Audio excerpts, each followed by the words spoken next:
Why do I push back so much against the kids just need to learn consequences to their behavior way of thinking? Let me talk more about that coming right up.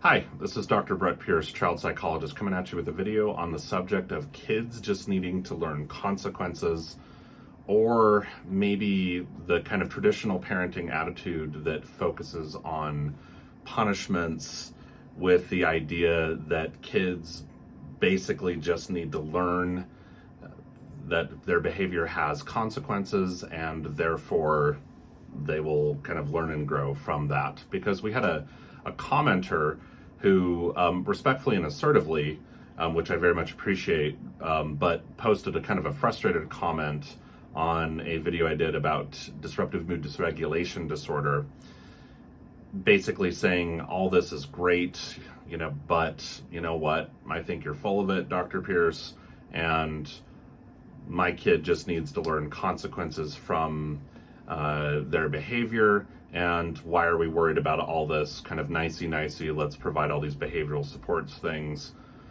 And I had responded to that comment basically saying, hey, thank you so much for the feedback. Let me post a video on that subject.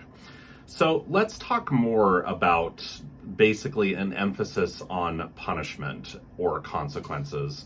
And I'm going to be just saying focusing on punishments or focusing on consequences for the purposes of this video, rather than saying learning consequences for their behavior, because that's going to be pretty unwieldy to try to use that terminology. I get it. I'm not like freaking out about it. It's just going to be difficult to say that constantly.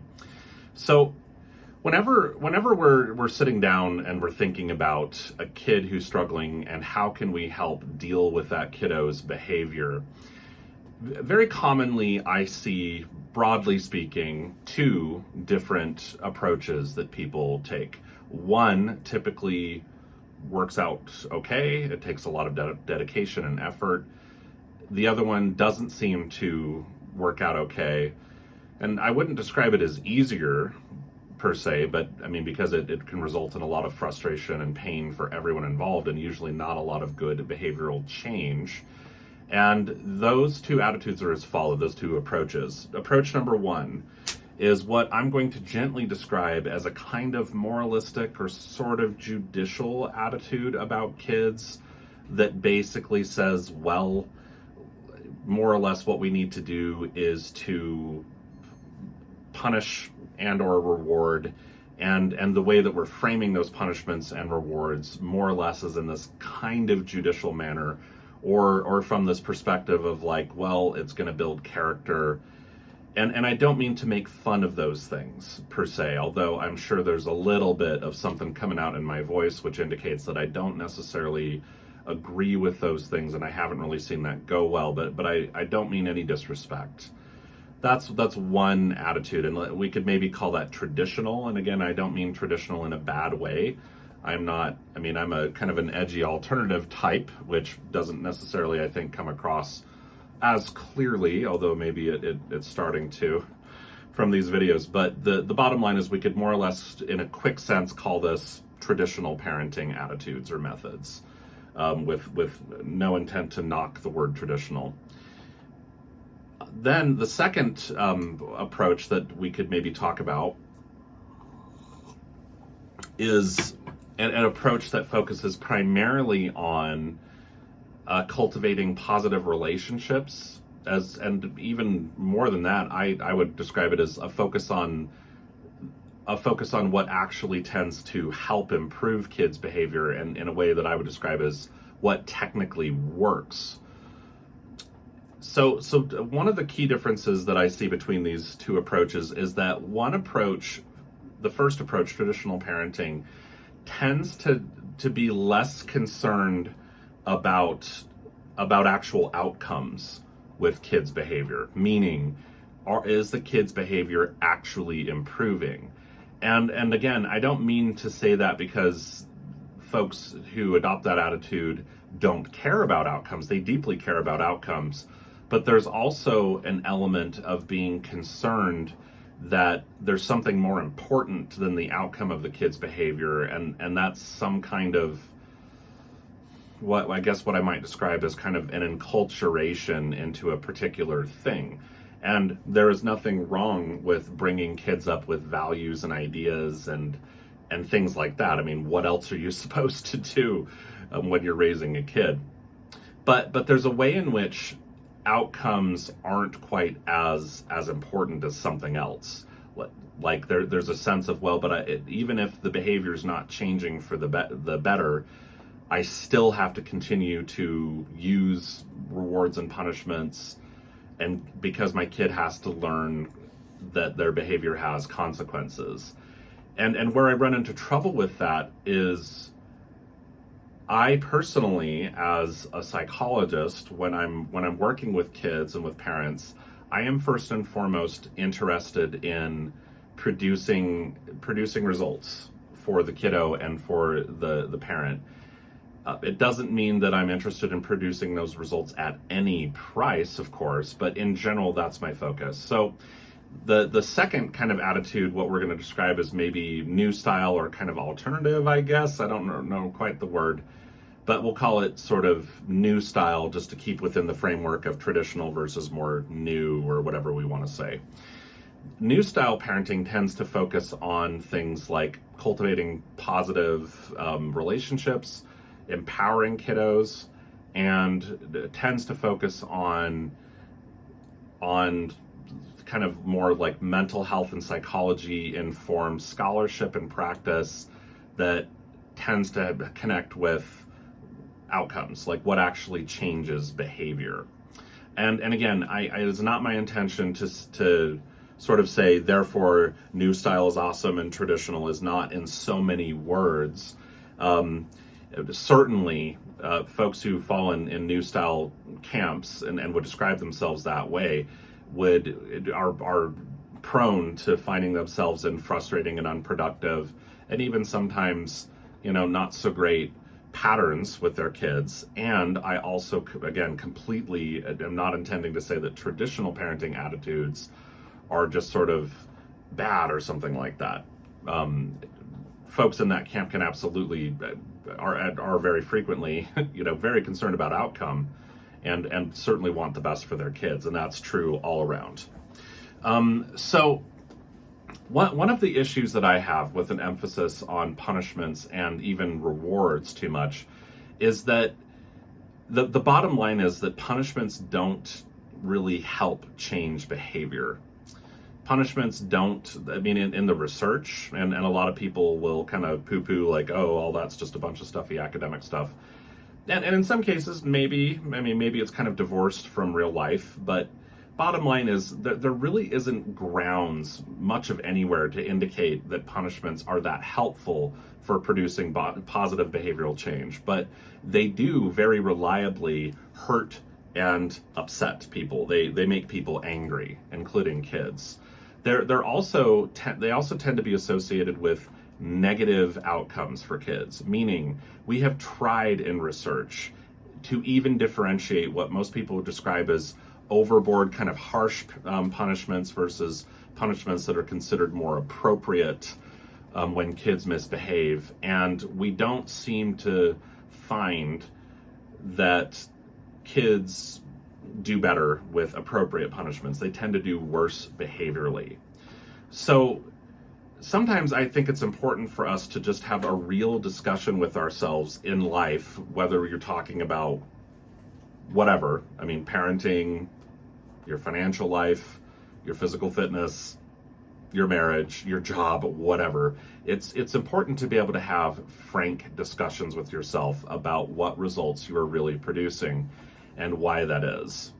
And when we're frustrated, particularly when we're in a position of power, it's very easy because we lack like a feedback mechanism that's built into the system that can really check us. It's easy for us to be doing things that aren't really helping, and then to find ways of saying, well, but this is just the way it has to be, in my opinion.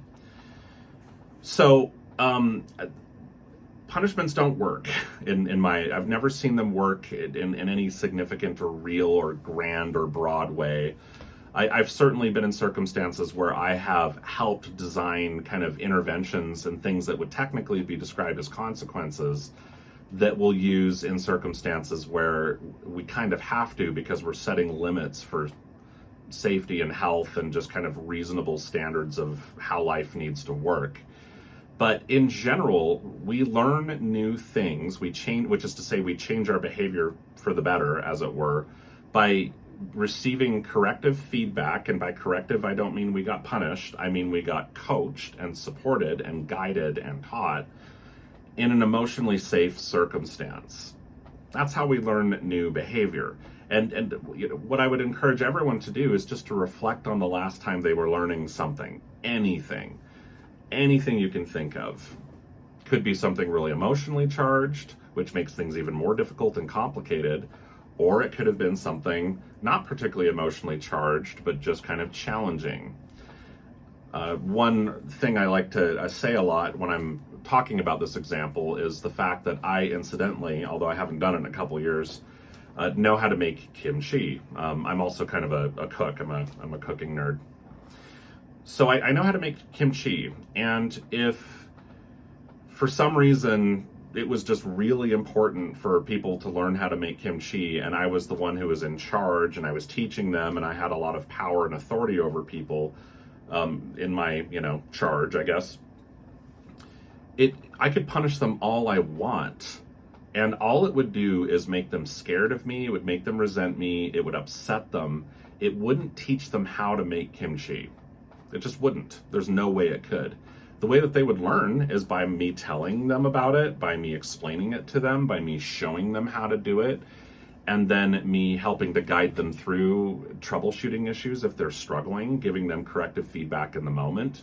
We don't have to launch into too much of a rabbit hole about the example, but and then also trying to cultivate an environment that's indicative of respect and emotional safety. It doesn't mean, but I certainly wouldn't just do it for them constantly if they were refusing to do it and insisting I do it or something. I mean, it would, there would be limits to the support and guidance and all that. But the bottom line is that's how someone would learn kimchi, learn how to make kimchi. They wouldn't learn it because I yelled at them. They wouldn't learn it because I made a deal with them about about if you do get it, I'll give you this money. If you don't get it, I'll take the money away from you or won't give it to you. None of that would teach you about how to, about the recipe and how to execute the recipe. And behavior change in kids, even when you're talking about tough, tricky, important misbehaviors that are, really important life lessons for a kid to learn, in a sense, it's really no different. Kids learn by being coached and supported. And certainly, of course, kids need limits, but I just think that when we're stuck focusing on punishments, to be very frank, I think it's often because we're in a place where we feel frustrated, and because we feel frustrated and kind of powerless in the circumstance, we do things to try to almost lash out, to be frank. And we lash out because, and it's not that there's some malicious thing that's wrong with us. I mean, everyone has a capacity to get ticked off and to act out in anger when they're upset. I mean, everyone does. I do, you do, kids do, your grandma does, everyone. So that's my honest opinion about why focusing on consequences, which connects with an attitude of kids just need to learn that their behavior has consequences, I don't think it ends up panning out. Because when you have a kid who's really struggling, very commonly what you'll find is that they know that their behavior has consequences, and that actually some part of them is going to sort of goes, well, this is just how it's going to go, and I'm too frustrated with this, and I'm just going to get punished anyway, so I may as well just get this over with. Which is not to say that I think there's something deeply wrong with them at all, in so many words, but we tend to internalize beliefs about how life works depending on what's going on. And having someone in a position of power and trust who is not necessarily helping to support us in the way that's really guiding us through our behavior can encourage us to get locked in certain patterns and beliefs about the world. So again, hopefully none of this comes off as me trying to jump down anyone's throat. The commenter was very assertive and is really raising some important things to talk about.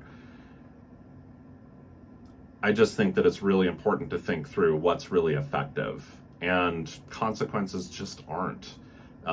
Certainly not in so many words, and not in a grand sense, and certainly not by themselves. And when I use them, it is in circumstances where it really logically connects with the situation and there's some real need to set a limit because of health, safety, or just the basic needs of living a day-to-day life. Like one example is, I've certainly been in a circumstance before with a kiddo where I encourage parents to basically say to the kiddo, if you're not going to ask permission and listen to us when you want to leave the house to go to a friend's house, if that's what you're going to keep doing, then for the time being, it sounds like that you're not ready to go to friends' houses. And is that a punishment? Yes, technically. I also consider it an intervention and a limit, and it certainly isn't just kind of like at least I don't consider it to be something that's just kind of like a vengeance transaction. Like, oh, you did this thing, it upset me, it displeased me, I'm now taking your Switch away, even though your behavior had nothing to do with your Switch, Nintendo Switch. Those kinds of, I think they're really very different. And the reason that they're so different is because of the intentions behind them. So, at any rate, thanks for listening. I hope this was helpful. I so appreciate the commenter making that comment, and for some reason I feel a little shy about calling commenters out or publicly saying this is who commented, and maybe people don't care. I guess if they did care, maybe that then why would they comment? Because their screen name is right there. But at any rate, I just don't want to single anyone out. So thank you so much, and we'll see you in the next one.